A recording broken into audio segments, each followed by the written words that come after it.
자, 이때에는 나에게 물었다. 자기 스스로에게 물어본다는 얘기죠. 그래서 자, 자기 스스로와의 대화에 해당하는 부분이죠. 자, 너는 무엇 때문에 여기까지 왔느냐? 여우나 도깨비에게 흘려서 왔느냐? 아니면 바다 귀신이 불러서 왔는가? 내 가정과 고향이 모두 초천에 있는데 왜 그 본바닥으로 돌아가지 않느냐? 자, 이렇게 나가 나에게 말을 건네는 장면입니다. 자, 그러면 과연 이렇게 나에게 말을 건 이 나는 자, 아까 말했던 이 본질적 자아가 한 말일까요? 현상적 자아가 한 말일까요? 그렇죠. 바로 이 본질적 자아가 이 현상적 자아에게 건넨 말에 해당할 거예요. 자, 그래서 한번 필기를 해봅시다. 자, 본질적 자아가 시시때때로 변하는 그러한 현상적 자아에게 하는 말이라고 볼 수가 있어요. 그래서 나의 본질은 항상 그대로였는데, 자, 여우나 도깨비 바다 귀신한테 홀려가지고 지금 내가 원하지 않았던 이런 유배지에 와 있냐. 그것도 가정과 고향이 모두 초천. 자, 지금은 남양주라고 하네요. 그래서 남양주에 내 가정과 고향이 있는데 왜 그곳을 떠나와서 이렇게 유배 생활을 하고 있느냐. 지금 자기 스스로에게 물어보고 있는 거예요. 자, 그러나 나는 끝내 멍하니 움직이지 않으며 돌아갈 줄을 몰랐다. 얼굴빛을 보니 마치 얽매인 곳이 있어서 돌아가고 싶어도 돌아가지 못하는 것 같았다. 자, 이 돌아가고 싶어도 돌아가지 못하는 이유도 자, 유배당한 처지이기 때문이죠. 자, 그러면 이때의 나는 본질적 자아일까요? 현상적 자아일까요? 그쵸. 바로 이러한 파국을 맞이하게 된 원인을 제공했던 자, 현상적 자아를 지칭하는 말이 되겠죠. 그래서 앞서의 너나 지금의 나는 모두 이제 현상적 자아를 가리키게 됩니다. 자, 그래서 결국에는 돌아갈 줄을 몰라서 결국 붙잡아 이곳에 함께 머물렀다.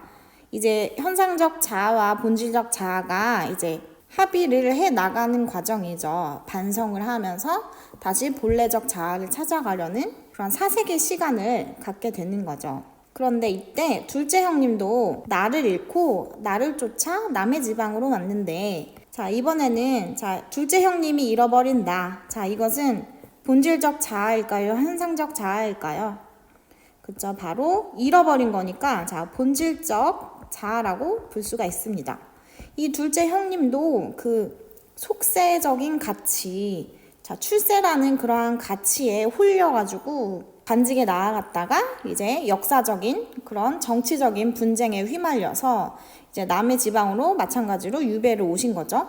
그랬더니 그 둘째 형님도 나를 붙잡아서 그 자꾸 달아나려는 그러한 자, 현상적 자아를 붙잡아서 그곳에 함께 머물렀다. 자, 그래서 둘째 형님인 정약전과 정약용 본인은 둘 다 본질적 자아를 잃어버리고 졸지에 유배를 당한 철학맞은 그런 신세가 됐는데 자, 오직 내 큰형님만이 나를 잃지 않고 편안히 단정하게 수호제에 앉아 계시니 자, 본디부터 지키는 것이 있어서 나를 잃지 않았기 때문이 아니겠는가. 자, 형님만 오로지 관직에 나아가지 않고 그냥 원래 태어난 나의 모습 그대로 그런 본질적인 자신의 모습을 잃지 않고 평온하게 이제 지내고 계셨던 거죠. 자, 바로 이러한 상황에 처해 보니까 이 작가가 깨달은 거예요.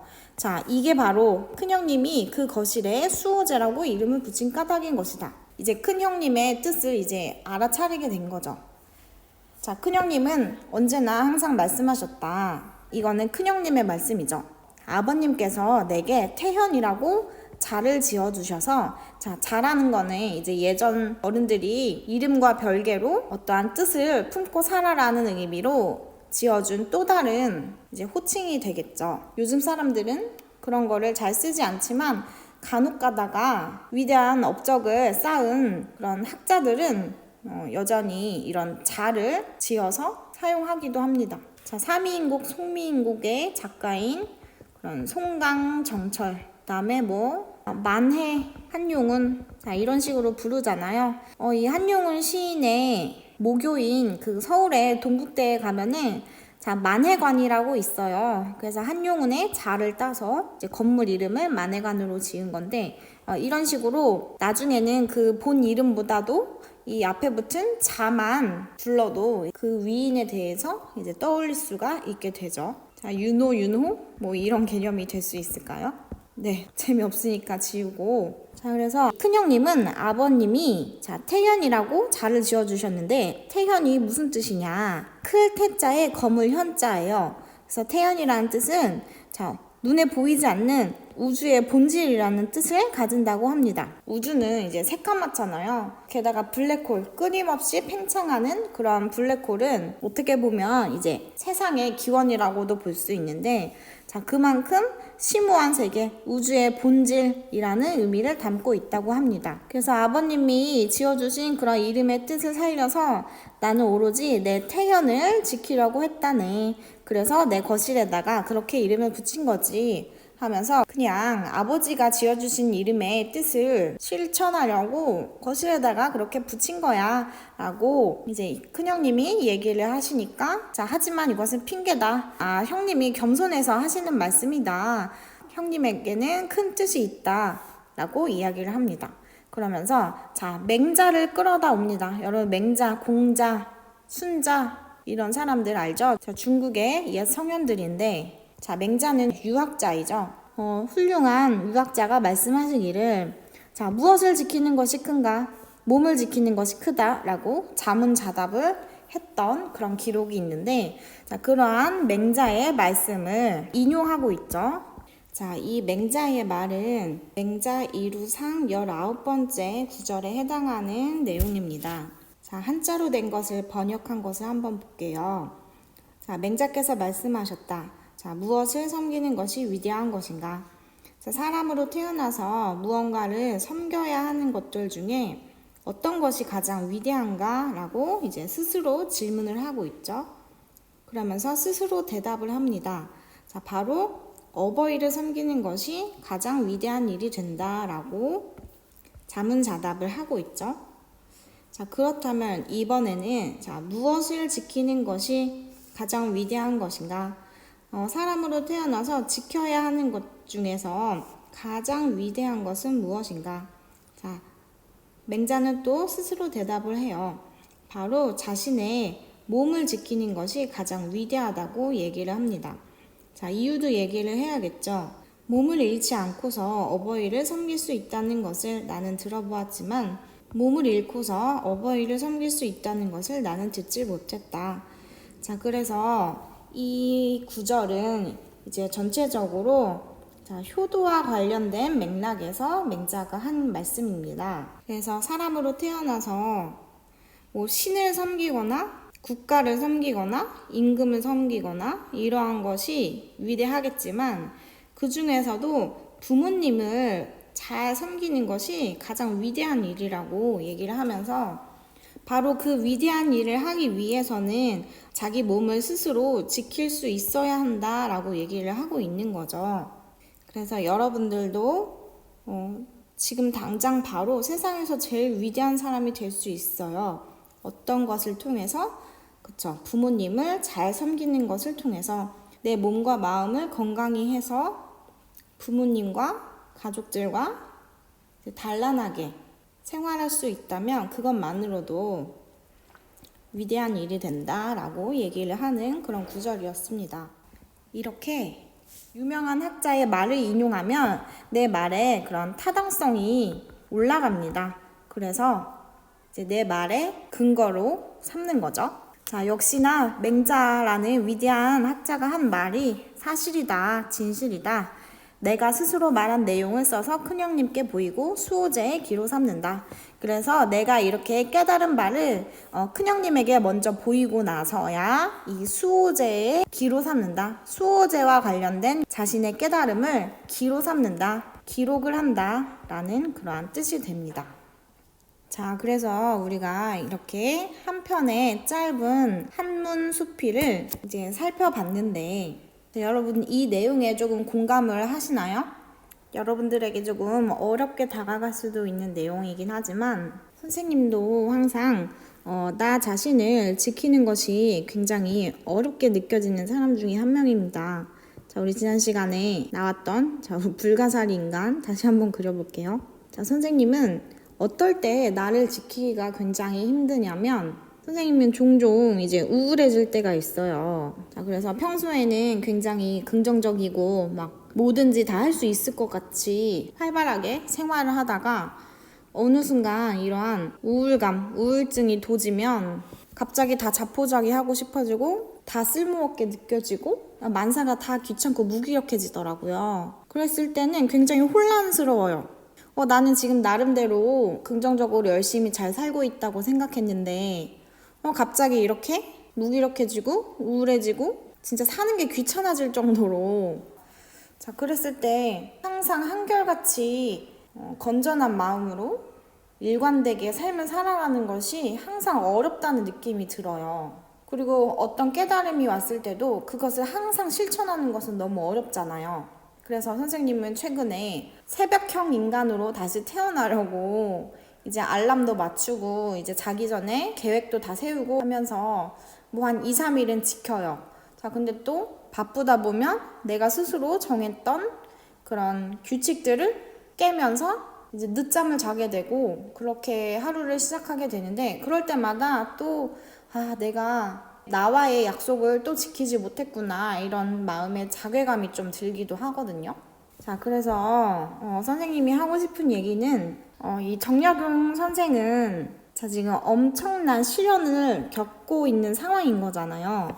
자, 바로 이 귀양살이의 처지에 놓인 것이 이러한 깨달음을 얻게 된 그러한 핵심 요인인데요. 이 분은 이러한 큰 일을 이루겠다는 그러한 야망 혹은 사회적 책임 이런 거에 짓눌려서 어쩔 수 없는 그런 정치적 싸움에 휘말려서 이러한 처지에 놓이게 되다 보니까 권력의 그런 허망함에 대해서 더 잘 깨달을 수밖에 없었을 거예요.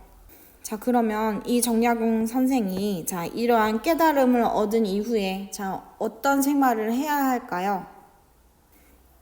이 수필이라는 것은 상상의 세계가 아니기 때문에 실제로 그 작가의 삶과 일치할 수밖에 없어요.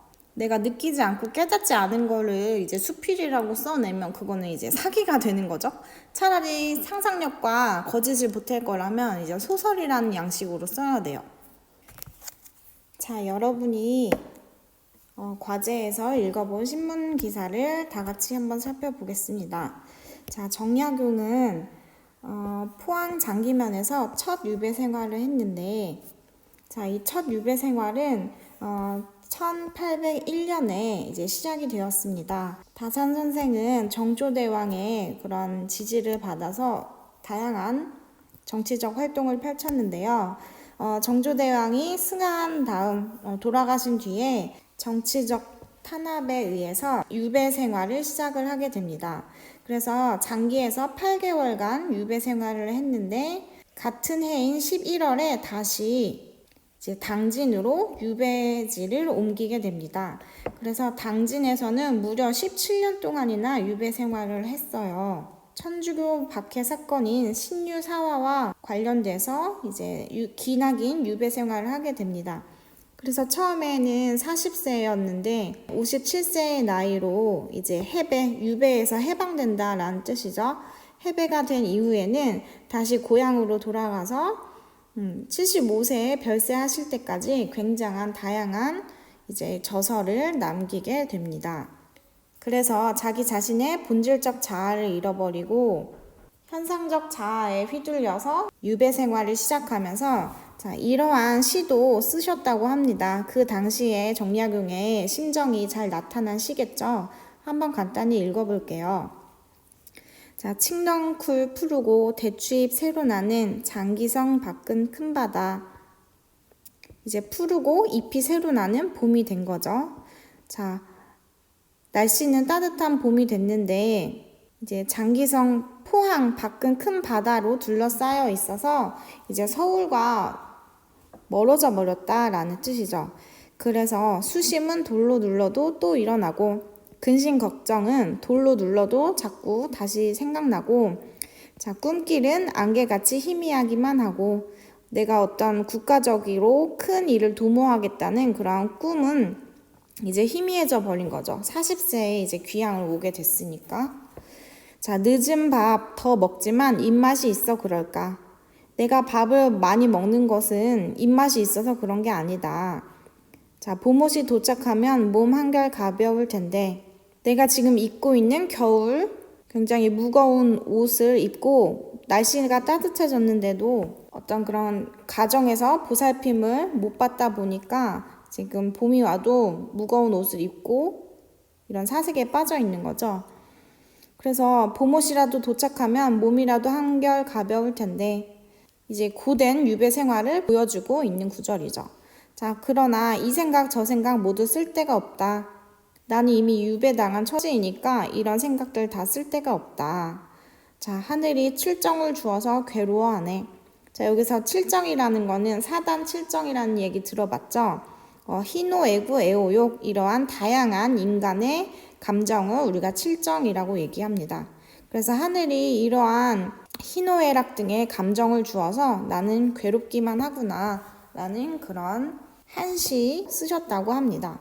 자, 그런데 선생님은 이 정약용 선생님의 그 생애를 보면서 유배지에서 17년 동안 그리고 고향에 돌아와서도 오랜 시간 동안 이제 정치에 나아가지 않고 오히려 이제 다양한 분야의 책을 쓰시고 그것을 통해서 학문을 더 번영시켰다라는 점에서는 이러한 사건도 이제 전화위복이었지 않나 그런 생각을 하게 됩니다. 자, 그래서 어쨌든 선생님도 항상 나 자신을 한결같이 유지하는 게 너무 힘들다는 것을 잘 알고 있는 사람이라서 이 정약용 선생이 하고 싶은 말에 공감은 하지만 실천하기는 매우 어려운 것 같아요.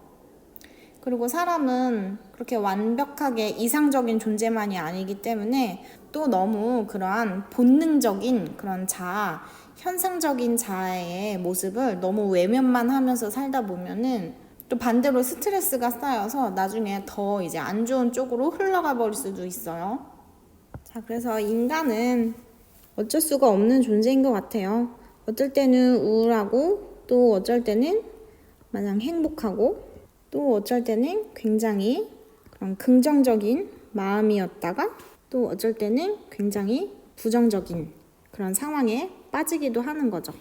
그래서 인간은 이렇게 시시때때로 변화하는 존재이기 때문에 어떠한 최상의 순간을 계속 유지하기는 힘들지만 자, 그래도 인간은 이제 고차원적인 존재, 형이상학적인 세계를 꿈꾸고 추구하는 존재이다 보니까 항상 자신의 이상적인 자아의 모습을 유지할 수 있도록 노력하면서 사는 존재이긴 해야겠죠.